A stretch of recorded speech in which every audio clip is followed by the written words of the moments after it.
Well, Eric, it's nice to be sitting down. I want to talk with you about, I know you've got a new book coming out next year on flipped learning and differentiated instruction in that realm. Let's start with just our understanding of what flipped learning is and what it is not. And I know obviously being in the classroom and then being in the higher ed space, I would think that you've had some pretty interesting vantage points. So where are we with what is and is not flipped learning? You know, one of the things that we're really seeing is a lot of money being spent on technology. Putting a lot of tablets, Chromebooks, laptops, devices in schools, in classrooms, and expecting teachers to use those. And so we've got a lot of spending and a lot of bringing that in, but not necessarily a strong understanding about how best to use it to engage kids. You know, technology is a tool just like any other resource we have. A tool in itself does not help students learn, it's how we use that tool. So I can hand you a hammer, but unless I instruct you how to hammer in a nail, you're not going to be able to build anything. So it's the same kind of thing with technology. And so one of our heavy areas of focus is making sure we're helping teachers see that here's the tool, but here's how you can actionalize it and structure it so that students are going to walk away with some positive learning experiences. And then with the flip model, we're thinking about at home. So how do we structure at-home learning so that we're taking into account students' needs, but then also conversely, checking and seeing what they learned at home before we jump into instruction in the classroom and activities in the classroom. Because it's a really, it's obviously symbiotic, what happens at home and what happens at school. We want there to be a strong connection, but we can't just send a video home, say, hit pause if you need to, and then expect students are going to do that. And so what we want to do is send it home, say, hey, here are 2 reflection questions. Here's a scaffolded graphic organizer if you need to use that while you're watching the video. And this is what I expect you to end up with before class. And then checking for understanding either through some type of online forum that students are participating in as they're watching content at home, and then having them come to class prepared, and then making sure as teachers we're checking on understanding so that we don't just assume students learn what we expected them to learn. You know, Eric, and especially in the U.S. press, there's so many buzzwords and new directions in education that get sort of blasted in the beginning, and you get a lot of people saying that doesn't work or this is how to do it. I don't hear a lot of that with flipped learning, and I don't know if that's just because it's been really well thought out, or if people just don't fully understand the complexity that you're talking about. If there are critics or hurdles, what are those, and how it has, in essence, the industry of flipped learning professionals address that in sort of 2.0 as we move forward? Yeah, so typically what the prevailing literature on flipping talks a lot about kind of like how you would flip your classroom, but there's less of a focus on doing it well in regard to adhering to what we know, research best practices for students and teachers and schools. And so how do we set up situations where we're taking what we know works for kids and using it with this flip model? And I think that's where we're headed. So if you hear sort of some pushback, it's people kind of talking about just expecting that because it's technology, kids are going to watch it. Because it's technology, it'll help students learn more effectively. And so that's where it started. And now we're transitioning into, okay, we need to make sure we're doing this the right way. And that's kind of the next step going forward. So what's interesting about flipped learning to me, Eric, is that the one group that we don't hear a lot about, or at least feedback in the popular media, is the students. Mm-hmm. So what is the feedback from students who are experiencing quality flipped environments that sort of go beyond, like what you were talking about? Are we really looking at the quality of this? I mean, what are we hearing from students and their experience? I think students who are engaged in a quality flipped experience, you're hearing a lot of it's great for me to be in a classroom where there's teachers who can take time to address my needs, because what we're looking at with a flipped classroom is sending the content home so that when students come to school, the in-class experience is much more student-centered. And so we're not doing a one-size-fits-all approach to instruction in school. And so when it's done well, you hear students who very much feel like they're valued and feel like their needs are being met. They have time to ask questions. They have time for feedback. They have time for scaffolding. Teachers can design more student-centered learning experiences where kids are extending their learning in some instances, things like that. The opposite of that, what you hear from students and even teachers in the other situation is that I don't really see a need to watch this, or I'm not being held accountable to watch this, so I'm not going to. Or it's boring, or it's too long. teachers will send home a super long video, maybe a 20-minute, 30-minute video that they found on the internet. We know from research that kids' attention spans just can't last that long. And so making sure that when we're sending content home, that it's short, it's chunked, that we're asking students to process. Because when that doesn't happen, then you see a lot of fatigue of students who see that video and then check out pretty quickly. How do we get parents to buy in? Because I would imagine if I put on my parent hat and think about just people in my own life and community, are they well enough informed to be able to support what you're doing in the classroom so that when the student goes home, mom or dad, I need to watch this 10-minute, 20, whatever it is, that video, that's actually supported at the home level? Yeah, so one of the things we talk about is, number one, doing a survey at the beginning of the year and finding out what technology is available at the home, or what, are your parents active, online? Are your parents active with technology?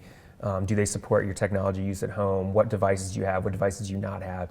And so initially at the beginning of the year, getting that information so that when we're designing experiences, we can make sure to take that into account. If we have parents who are less tech savvy, or who are not embracing the role of technology in the classroom quite as readily, then we can have conversations with them. And I think communication is key. At the beginning of the year, talking to parents and saying, hey, sometimes we're going to be sending content home with students, and this is what it's going to look like. This is why I'm doing it.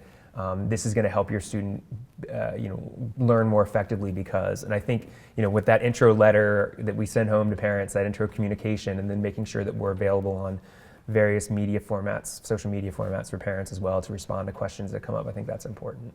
How do we engage teachers that might be watching our discussion here who work in an environment where they know those kids go home to maybe under-resourced environments? How do we get them to feel good about engaging in flipped learning and knowing that it is possible, I guess? And that's a common question that comes up about the availability of technology. And again, it starts with that intro, find out what you have, and then troubleshoot from there. There's things you can do like burning CDs or DVDs for students, sending thumb drives home if they don't have internet, but they might have a computer. If they have a computer but not internet, maybe we're finding a place for them in the community that they can go that has internet access that will let the student use it. It might be before school, after school, lunchtime, that students are watching content. That you can actually purchase MP4 players pretty inexpensively. I've heard about teachers who've written grants before to get some extra technology that they've then used for students who might not have that at home. But we can't ever do those things unless we find out what we need to do first. And so start with the survey piece, and then really troubleshoot from there for some of those extra resources. So tell me about, I know the book focusing on differentiated flipped instruction. Right. What was it that was missing to you that said this is an area that we really need to focus in on? So we read the book Flipping Your Classroom by Jonathan Bergman and Aaron Sands, which is kind of like the first ever book on flipping. And for us, as college professors, my colleague and I who wrote the book, we obviously, there's an element of flipping some degree in what we do because there's readings outside and they bring that knowledge in and we do activities with that. Obviously, this is a little more tech heavy and kind of a different format. But as we're reading the book, there's so many great ideas in there, and it's wonderful to see teachers using technology. But we also saw some things where there were some things missing with regard to best practices. And so saying, and you hear it talked about a lot. Like there's actually a video, a TED Talk by Salman Khan, the founder of Khan Academy, where he talks about how we can use Khan Academy because kids can pause it to differentiate instruction. Great. It's wonderful that students can pause something and then have some rewind it if they miss something. That's great. But there's sort of that expectation that they will. And I think that's where we wanted to fill in the gap is that expectation that students will hit pause, they will rewind. How do we overcome that? How do we structure the experiences at home and at school so that we're creating a more arid environment, I guess, for students to actually engage with and learn these ideas. And so whether it's, okay, I've got a struggling kid, they need this graphic organizer to be able to process this content. Or I have two videos that I found, one that's a little more concrete, one that's a little more complex, but they address the same topic, the same learning goals. So kids are going to be more motivated to attempt something if they see that there's a small gap there that they can close by attempting it. So if we can differentiate the content or the process that they're going through at home, that's great. Tying in student interest as well. So here's 3 videos about a particular genre that we're learning in English. Pick the one that you feel like is more attuned to your interests. And so really being purposeful. I think that's what we saw, is that, recording content, finding content on the internet, it's pervasive. You can find videos on anything. Even Khan Academy, their tagline is learn anything for free. And so we can find that stuff, but how do we use that stuff to really help kids learn in an effective way, in a way that meets their needs individually? So that's what kind of the gap we saw, and what we're trying to do with this book is to help teachers see, it's pushing pause is great, but let's do more than that. Let's take the next step. Isn't there a great irony that, as you were saying that, I was thinking, so what you were trying to do is address the one-size-fits-all, Right. that we all agree, it seems like, is an issue in education that we want to rectify Right. or improve from. But yet, you were seeing in flipped learning environments, they were doing flipped but still doing a one-size-fits-all. Right. So I don't know if that's disheartening, or I'm glad that the book's coming out. Well, but I think it's important to think about, because anytime something's new and it's being pioneered, and the people that started this I think it's a really great model if used correctly, and that's wonderful. But we approached it from my colleague Christina Dubé and I. We approached it from, okay, we're not necessarily tech people, but we do know what works for kids with regard to curriculum, instruction, assessment. Like, we know that stuff. We're experts at that. We can learn the tech. There's so many resources out there now. So we did. We spent time investigating these different resources. And there are new things that pop up every week. A new tool for teachers to use. This is the model gains steam and gains momentum with regard to teachers wanting to implement it. And so it's great that we have this content, but it's still, if we're sending the same thing home to kids, and they're all doing it, it's not really any different than giving a lecture in class. It's just students can do it. They're more flexible with when they can do it. And if they wanted to, they could hit pause. So let's take that, but let's use it, and let's try to embrace technology with that flexibility that it gives us, because it does. It's an amazing thing about technology. The flexibility is well beyond anything we've had before. But how do we use that flexibility for good? I like to say, with great, with like kind of that Spider-Man theme, with great power comes great responsibility. With great flexibility comes great responsibility for teachers, and really using that and trying to help kids learn. And speaking of responsibility, one of the things that's not just here in the U.S. but around the world is data and accountability. Where is flipped learning and sort of that maturation cycle to be able to say, yeah, the data supports it, and or we've identified the data points that actually speak to its effectiveness? Yeah, so most of the research that's out there is kind of school-based, not necessarily generalizable, but there's a lot of white papers and things like that have been published by some school districts who have used these models, where they are seeing some positive effects on kids. But with regard to systematic, randomized, quasi-experimental stuff, but there's not a lot out there right now. So we're working towards that. But one of the things that it is supported by is some psychology, and the idea that if we can present students to a concept before they come in and learn more about it, and this is in Hattie and Yates' new book, I think it's the Visible Learning and the Science of How We Learn. Okay. Yeah, is the name of that book. And one of the things they talk about in there is there's some promising, the flipped model holds some promise because of that idea of introducing to students the content before they actually engage with it. And it's sort of like, it falls into the same premise of sharing learning goals with students, or seeing a preview before you see a movie, kind of knowing what you're getting before you get into it. What's the impact then, Eric, if we flip that for the teacher side of that? Because if teacher prep programs are, they're preparing these educators in one fashion, and now we're saying, flip that, doesn't that impact how they're getting trained? It does. I think the whole piece about technology is really important, and I think all teacher ed programs should have some type of tech class that students take. But again, not just, hey, here's a bunch of technology, but rather tie this into what you learn in your methods classes, tie this into your assessment class, tie this into your class on differentiation. How does it all relate? How does it all work together? And if they can hear that consistent theme over and over again, and working to make a really coherent program where students are getting a consistent message.